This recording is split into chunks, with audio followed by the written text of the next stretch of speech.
Dans cette vidéo, je vais t'expliquer comment tu pourrais uploader une backdoor grâce à une fonctionnalité de file upload.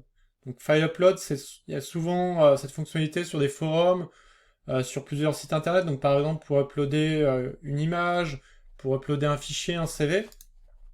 Donc en fait, ce qu'on va essayer de faire, c'est uploader une backdoor PHP qui nous permette ensuite de prendre le contrôle du serveur. Donc l'idée, c'est que on va télécharger une backdoor. Donc là, je suis sur un GitHub qui présente une backdoor. Donc la backdoor, c'est simplement une backdoor qui va te permettre de taper des commandes et de les exécuter sur le serveur sur lequel est installée la backdoor. Donc pour aller voir le code source de la backdoor, tu cliques dessus, tu vas dans Raw, et là tu fais clic droit, tu vas enregistrer ça. Donc on va dire, c'est backdoor.php. Donc on va l'enregistrer. Et là on va revenir sur notre petit upload et en fait on va uploader cette backdoor. Donc on la sélectionne, on fait open et on fait upload. Là on voit, si on clique ici, que la backdoor a été uploadée ici. Donc c'était assez simple pour la retrouver. L'administrateur n'a pas renommé la pièce jointe, donc ça va directement dans la partie upload, et là tu as accès à la backdoor. Donc là en fait tu vas pouvoir taper des commandes, donc par exemple ls euh, pour voir s'il y a des fichiers dans ce répertoire. On voit qu'il y avait déjà une backdoor qui avait été uploadée qui s'appelait webshell.1. On va vérifier là où on est avec pwd, donc on voit qu'on est dans ce répertoire là.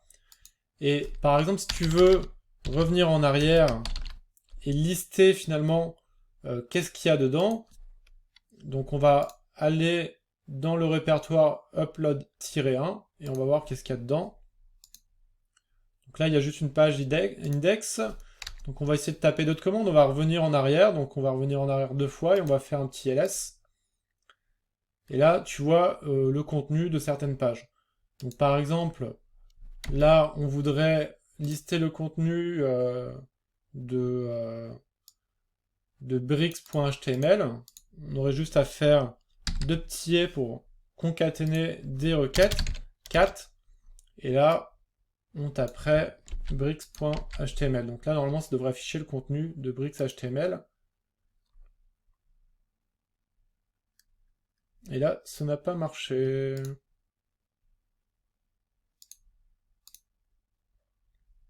Ah bah oui bien sûr. Parce que j'ai mis la commande ls devant. On va essayer de faire ça. Et là on a le contenu, voilà.